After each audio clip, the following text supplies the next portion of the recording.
Hello, Gages Lake. Happy Wednesday. Hope you're having a great Wednesday. It was Saturday night. This past Saturday night, I was at home getting ready for bed, and I was thinking through Sunday's message and just thinking of the different things that were going on. And it suddenly dawned on me that I didn't send out a Wednesday update last week. And so my mind had just completely slipped my mind. And so I apologize if you were looking forward to that. Why are you looking forward to seeing my face? I mean, it's a Wednesday in the Word. That's what we look forward to studying. But we had some stuff going on last week in the middle of the week, and then I just slipped my mind. But we're back today, and so I hope that you're having a great middle of the week day. It's a little beautiful today, a little warmer than the last couple of days, but just a reminder that colder weather's coming, and I know you're excited about the snow as much as I am. So just a couple of announcements. Tonight we have Awana, so Awana workers, Sparks leaders, and kids will be here in the building. So you guys have fun tonight as we meet together. I wanted to mention, don't forget, this coming Sunday morning is Fallback Sunday, and it's kind of coming up quickly. So Saturday night, set your clocks back an hour. We are meeting at 10:30 this Sunday morning. So you be a part of that, and so if you don't set your clocks back to 10:30, you're going to think it's 10:30 when it's actually 9:30. However way that works, I don't know. So this Sunday morning, don't forget, set your clocks back to be a part of that, so that way we can get ready for the sunset to happen at 5 p.m. I hope you're having a great week. We're monitoring closely the numbers and different things with the CDC and the state of Illinois and what they're doing. As we listen to and we find out that they have restrictions, our board met and we're talking about what is best to go forward with our church, and we're continuing on this coming Sunday and future weeks. If there comes a point in time where we have to go to a virtual setup or we have to limit the number to smaller than what we currently have, we will obviously make those decisions and let you guys know as well, so we can plan to be a part of that. This is, again, unprecedented, but at the same time, we serve a God who's above this, and we're thankful for technology that allows us to still meet together and do things. So we're currently still meeting. If things change in the future, we'll let you know. We have the holidays are coming up very soon. Don't forget, if you have not been able to participate in the missions offering, the love offering for them, as we look to give them a special gift for Christmas, please send that in. Send that in through the mail, or if you're here at church, you can drop it in the box in the back, the tithes and offerings box, and just mark on it, it's for the missions offering. And can I also encourage you to remember your church at this time period? I know it gets easy, especially if you're doing virtual services, and it gets easy to just slip your mind. And we rely solely on the support of God's people. And so as we are ministering together, I pray that you will continue to support your local church through prayers, through giving, through serving as well. And so if you are willing and you're able to give, please do so. Just a quick word this morning or this afternoon, whenever you're watching this, from God. As we've been studying different passages together, I picked up Psalm 121. Psalm 121 is a song of ascents. It's a lofty song. You will probably recognize some of the words. I'll read the entire psalm to you, and then we'll share a quick thought.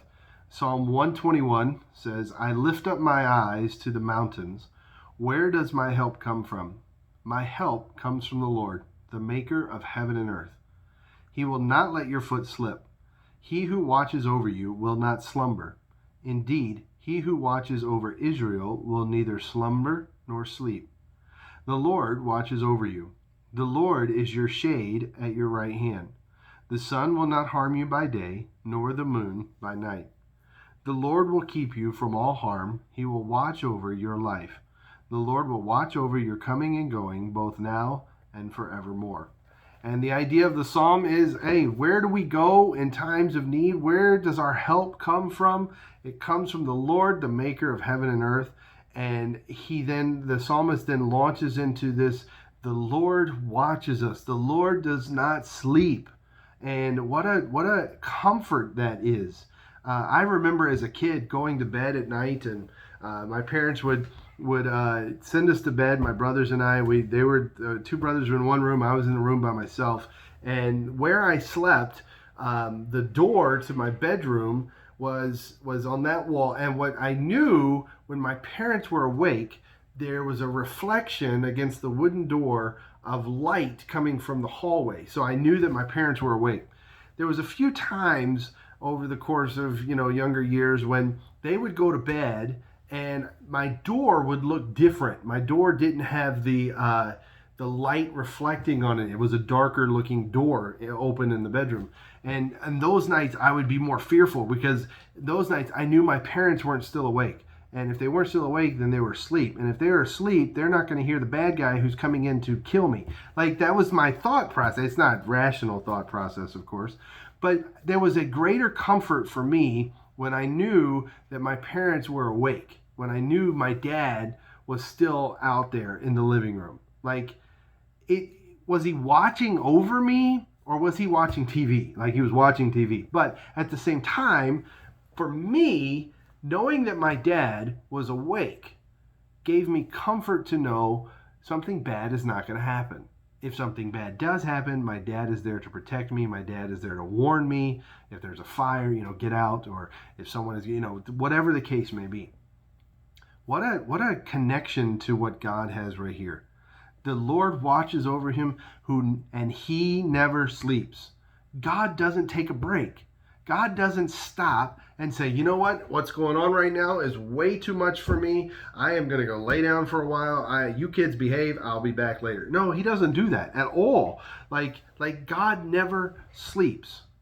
And I hope that that's a comfort for you. I hope that that's a sense of awe for you to just wrap your arms, like to get under the blanket and to lay there and be like, God is still over me. And while I lay my head down to sleep at night, and some people have struggles with sleeping at night because of the fear, because of anxiety, because of depression, like, I hope that maybe you can use some of these verses to help understand that God is right there and he doesn't sleep. He watches over you. He will not let your foot slip. Now, some of the verses talk about the sun will not harm you, the moon, the Lord will keep you from all harm. He will watch over your life.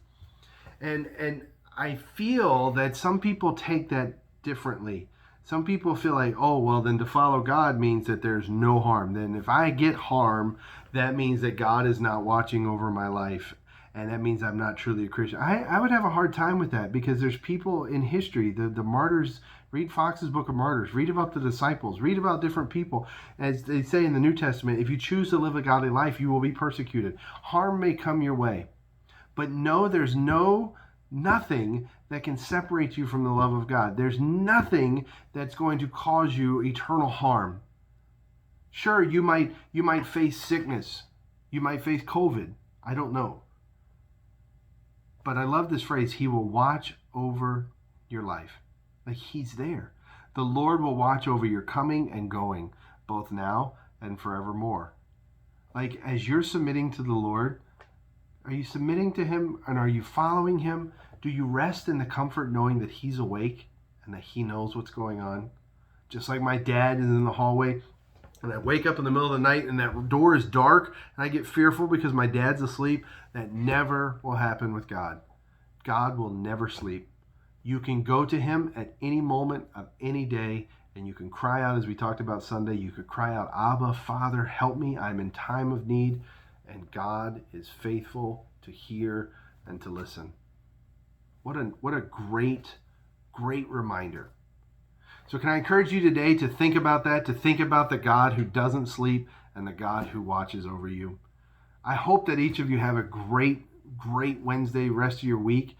We look forward to seeing you on Sunday. Don't forget, set your clocks back if you haven't done so. Well, you wouldn't do it today, but set them back on Saturday, and then we will see you Sunday morning. We're going to have a pie and praise service in a few weeks, and so make plans to be a part of that. We'll have some pies for you, and that a lot of fun. Have a great week. Please let Cheyenne or I know if there's anything we can do for you. We'd love to reach out to you, and know that we love you, and we miss seeing everybody, and we look forward to the next time we can be together. Have a great week, everybody.